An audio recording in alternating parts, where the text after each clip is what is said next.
Hello students, आज का आपकी यूनिट है ठोस अवस्था सॉलिड स्टेट। ठीक है, इसमें देखेंगे तो सबसे पहले ठोस अवस्था, इसका ये है लक्षण, यानी कि इसके गुण धर्म या इसकी ठोस अवस्था किसे कहेंगे। ठीक है, तो फर्स्ट पॉइंट है इसका आयतन तथा आकृति निश्चित होती है। ठोसों में देखो कण कैसे होते हैं, एकदम पास पास होते हैं। ठीक है ना, एकदम पास पास होंगे तो ये क्या करेंगे, एक निश्चित शेप या निश्चित साइज में अपने को प्राप्त होते हैं, यानी कि इसका आकार और आकृति दोनों ही कैसी होती है, निश्चित होती है। सेकंड पॉइंट है ठोसों में अंतर नाभि के दूरी बहुत कम होती है। देखो अब एकदम पास पास स्थित होंगे तो इस अणु के और इस अणु के जो है नाभिक के बीच की दूरी क्या होगी, कम होगी। अंतर नाभिक की दूरी यानी नाभिक के बीच की दूरी, दो परमाणुओं के नाभिक के बीच की दूरी, न्यूक्लियस के बीच की दूरी, तो इंटर न्यूक्लियर जो डिस्टेंस है वो क्या होगी, बहुत कम या शून्य होती है। थर्ड पॉइंट है ठोस अवस्था में अंतर नाभिक के आकर्षण बल प्रबल होते हैं, यानी कि इनमें आकर्षण बहुत अधिक पाया जाता है, अट्रैक्शन बहुत अधिक पाया जाता है, इसीलिए ये कण कैसे होते हैं, ये पास पास होते हैं ठोस अवस्था में। ठीक है, नेक्स्ट पॉइंट है कि जो निश्चित आयतन में उपस्थित द्रव्यमान, ठोस अवस्था के जो घनत्व होते हैं वो अधिकतम होता है, यानी इनका घनत्व अधिकतम होता है। घनत्व किसे कहते हैं, द्रव्यमान अपॉन में वॉल्यूम या आयतन। ठीक है ना, मास अपॉन में वॉल्यूम, ये क्या कहलाता है, डेंसिटी कहलाती है। तो इसकी डेंसिटी क्या होती है, मैक्सिमम होती है। ठीक है, फिफ्थ पॉइंट है संपीड्यता। किसी वस्तु पर दाब लगाने पर उसका आयतन कम हो जाना संपीड्यता कहलाता है, यानी हम किसी वस्तु पर प्रेशर लगाएंगे, दाब लगाएंगे तो क्या हो जाती है, वो कम हो जाती है, यानी उसका जो आयतन होता है वो कम हो जाता है। ठीक है, संपीड़ हो जाती है, यानी पास पास हो जाती है। फिर है ठोस अवस्था में कणों के बीच की दूरी कम होने के कारण संपीड्यता है वो नगण्य होती है, यानी इनमें जो कण होते हैं वो पास पास होने के कारण इसकी संपीड्यता के गुण क्या होते हैं, नगण्य होते हैं, यानी नेग्लिजिबल होते हैं इसके। ठीक है, फिर क्या है, ठोस दो प्रकार के होते हैं, जो सॉलिड होते हैं वो दो टाइप के होते हैं, क्रिस्टलाइन सॉलिड और अक्रिस्टलीय सॉलिड। ठीक है, फिर इसमें क्या है, क्रिस्टलीय में क्या है, इनमें दोनों में डिफरेंस आता है, पूछ लेते हैं कई बार एग्जाम में। तो देखो क्रिस्टलीय ठोस होते हैं जिनकी आकृति आयतन दोनों निश्चित होते हैं, और अक्रिस्टलीय क्या होते हैं, जिनका आयतन तो निश्चित होता है लेकिन आकृति क्या होती है, वो निश्चित नहीं होती। ठीक है, शेप निश्चित नहीं होता, सर्टेन नहीं होता, और वॉल्यूम है वो सर्टेन होता है। ठीक है, इसमें एग्जाम्पल दे रखा है क्रिस्टलीय ठोस NaCl, KCl, CSCl, ये क्या होते हैं, ये क्रिस्टलीय ठोस होते हैं। और अक्रिस्टलीय ग्लास, प्लास्टिक, रबड़, ये अक्रिस्टलीय ठोस है। ठीक है, क्रिस्टलीय ठोस होते हैं वो वास्तविक ठोस होते हैं। ठीक है ना, नेचुरल सॉलिड होते हैं। और ये कैसे होते हैं, आभासी ठोस होते हैं। ठीक है, इसमें थर्ड पॉइंट है कि गलनांक वक्र अगर खींचते हैं, शीतलन वक्र बनाते हैं तो एक असतत वक्र बनता है, यानी ऐसे टूटी फूटी लाइनों में बनेगा असतत। ठीक है, और इसमें क्या बनेगा, इसमें जो वक्र होगा वो सतत वक्र बनेगा, यानी कि एक सीधी लाइन में सतत एक साथ चलने वाला, वो सतत वक्र प्राप्त होता है। ठीक है, फोर्थ पॉइंट है क्रिस्टलीय ठोसों में क्या होता है, इनमें बहने का गुण नहीं पाया जाता, जबकि अक्रिस्टलीय में होता है बहने का गुण पाया जाता है। ठीक है, फिफ्थ पॉइंट है कि विषम दैशिक प्रकृति होती है, या विषम दैशिकता पाई जाती है। क्रिस्टलीय ठोस में कैसी विषम दैशिकता पाई जाती है, और अक्रिस्टलीय ठोस में कैसी होती है, समदैशिकता पाई जाती है। अब ये विषम दैशिकता और समदैशिकता क्या होती है, उसकी डेफिनेशन देखेंगे।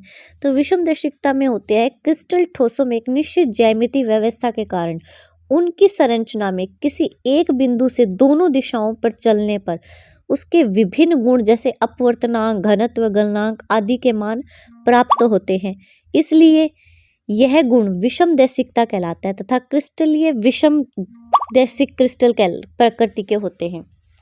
ठीक है, यानी कि देखो विषम दैशिकता में जैसे ये कोई क्रिस्टल है, ये किसी मॉलिक्यूल का क्रिस्टल है डायग्राम में। ठीक है, उसके किसी भी बिंदु से हमने एक लाइन खींच दी, अब इस लाइन के इधर देखो ये एक बिंदु हो गया, इस बिंदु पे कैसा है, बड़ा वाला क्रिस्टल मिल रहा है, बड़ा कण मिल रहा है, और दूसरे वाली साइड कैसा है, छोटा। इसी प्रकार ऐसे देखो यहाँ पर बड़ा कण मिल रहा है, यहाँ कैसे मिल रहा है, छोटा। तो यानी अलग अलग पॉइंट पर अलग अलग क्या मिलते हैं, अलग अलग गुण प्रॉपर्टी मिलती है इसकी। ठीक है ना, इस डायग्राम में भी देखो ये समदैशिकता का है। ठीक है ना, ये वाला जो डायग्राम है वो समदैशिकता का। इसमें क्या होता है, ये एक लाइन खींची, किसी भी बिंदु से आप स्टार्ट कर दो, चाहे एक लाइन खींचनी, तो इधर देखो इसमें क्या मिल रहे हैं, समान कण मिल रहे हैं, छोटे छोटा बड़ा बड़ा, ठीक है।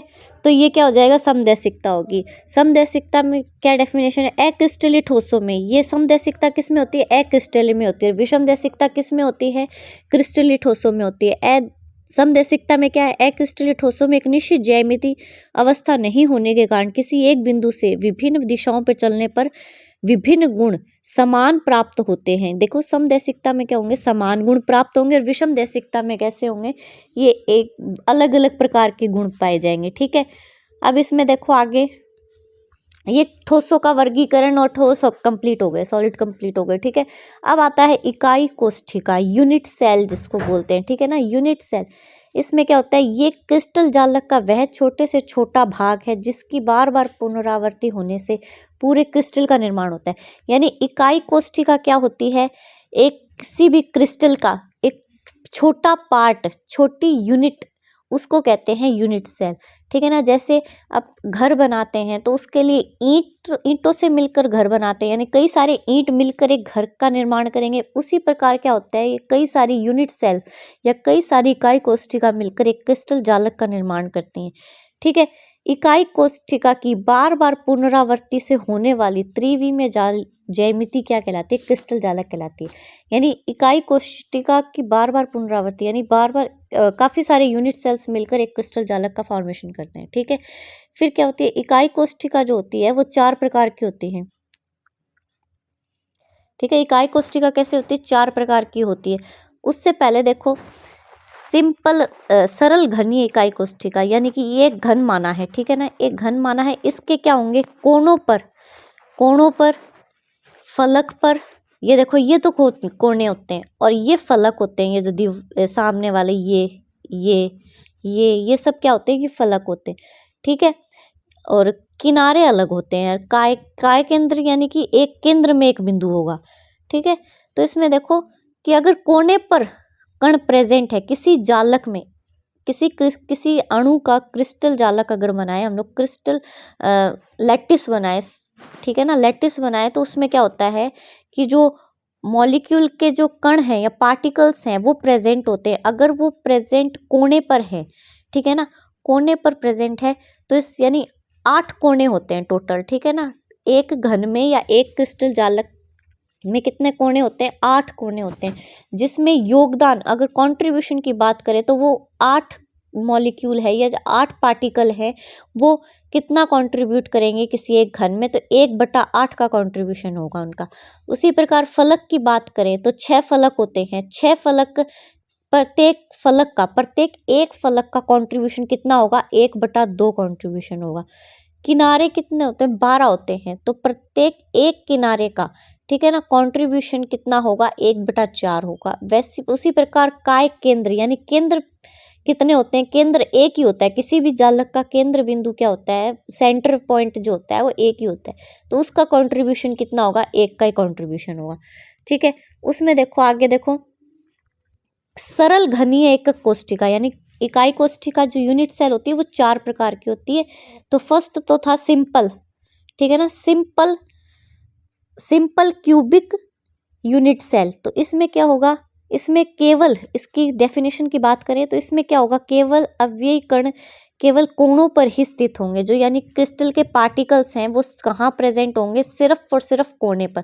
अभी बात की अपन ने, कोने कितने होते हैं, 8 होते हैं, ठीक है। तो एट कॉर्नर, या कॉर्नर कितने होते हैं, 8 कॉर्नर होते हैं, तो 8 कॉर्नर होंगे और उसका कंट्रीब्यूशन कितना होगा, 1/8।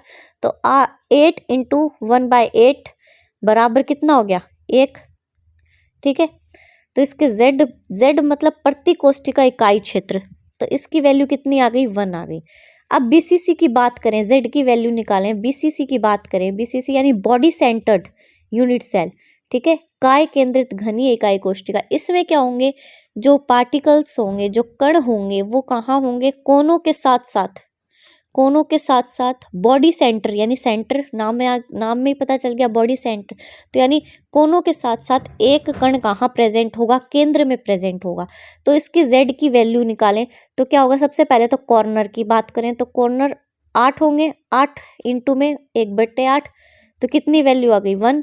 और फिर बॉडी सेंटर यानी एक पार्टिकल कहाँ है, सेंटर पे भी प्रेजेंट है, तो क्या हो जाएगा 1 × 1 = 1। ठीक है, तो फिर ये कॉर्नर वाला एक और ये बॉडी सेंटर वाला एक, 1 + 1 यानी 2, इसकी जेड की वैल्यू कितनी आ गई, 2 आ गई। ठीक है, फिर तीसरे टाइप की यूनिट सेल की बात करें, तीसरे टाइप की इकाई कोष्ठिका की बात करें तो क्या है, FCC, फलक केंद्रित घनीय इकाई कोष्ठिका। ठीक है, फेस सेंटर्ड, फलक को इंग्लिश में बोलते हैं फेस सेंटर्ड यूनिट सेल। इसमें क्या होगा, कॉर्नर के साथ प्रेजेंट होगा, कॉर्नर में तो प्रेजेंट होगा ही, साथ में क्या होंगे, प्रत्येक फलक पर, प्रत्येक फेस पर भी एक एक पार्टिकल है वो प्रेजेंट होगा। तो सबसे पहले कॉर्नर का निकालेंगे, वही 8 × 1/8 = 1। और फेस सेंटर्ड की बात करें तो फेस फलक कितने होते हैं, फेस कितने होते हैं, 6 होते हैं किसी क्यूब के। ठीक है, तो 6 × और कॉन्ट्रीब्यूशन कितना होता है, 1/2 बराबर, इसका आंसर आएगा 3।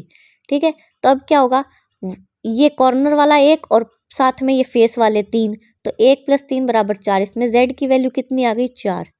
तो FCC में अवयवी कण कोणों के साथ साथ प्रत्येक फलक पर भी उपस्थित होते हैं। ठीक है, फिर फोर्थ टाइप की बात करें तो ECC यानी किनारा केंद्रित घनीय इकाई कोष्ठिका। इसमें क्या होगा, कोणों में तो पार्टिकल प्रेजेंट होंगे ही होंगे, साथ में क्या होंगे, 2 किनारे पर होंगे। ठीक है ना, 2 किनारे पर, आमने सामने वाले किनारों पर। ठीक है, फिर इसमें देखो तो कॉर्नर के लिए वैल्यू निकालें तो वही 1 आएगी, और फेस सेंटर्ड या किनारा केंद्रित बोले, ठीक है, तो उसको इसके लिए कितनी आएगी, 2 पार्टिकल हैं तो 2 × कॉन्ट्रीब्यूशन कितना होगा, 1/2, तो बराबर 1। अब ये 1 और ये 1 ऐड करेंगे तो इसके लिए जेड की वैल्यू कितनी आ जाएगी, 2। तो इस तरह से ये तो यूनिट सेल और ठोस अवस्था के बारे में बात हो गई। ठीक है।